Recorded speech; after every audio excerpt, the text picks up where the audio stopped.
ஜீவனாம்சம் கேட்ட மனைவிக்கு அதிர்ச்சி கொடுத்த கணவர். தீர்ப்பு முடிந்து கடைசி நாளில் கோபத்தின் உச்சத்திற்கே சென்று திருப்பி அனுப்பிய நீதிபதி. என்ன நடந்தது? சுருக்கமாக பார்க்கலாம்.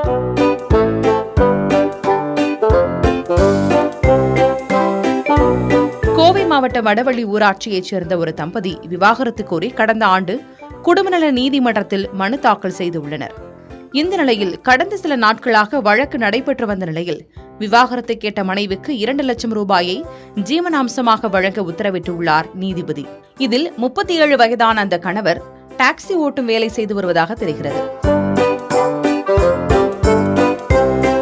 தான் குறித்த தகவல்களை வெளிப்படுத்தாத அந்த நபர் நீதிபதியின் உத்தரவை அடுத்து 80,000 ரூபாயை நீதிமன்றத்தில் கொண்டு வந்து கொடுத்திருக்கிறார். அங்குதான் ஒரு ட்விஸ்டே.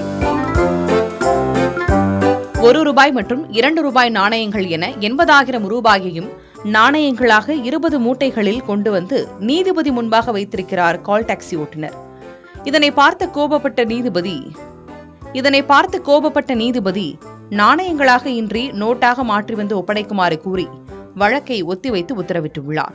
அத்தோடு மீதமிருக்கும் 1,20,000 ரூபாயையும் வழங்குமாறு கூறி அனுப்பி வைத்திருக்கிறார்.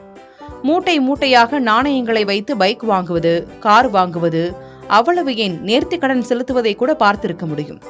ஆனால் விவாகரத்து கோரிய மனைவிக்கு நாணயங்களை மூட்டையாக கட்டி கொடுக்க முயன்ற கணவரின் செயல் பார்ப்போரை வியப்பில் ஆழ்த்தியது.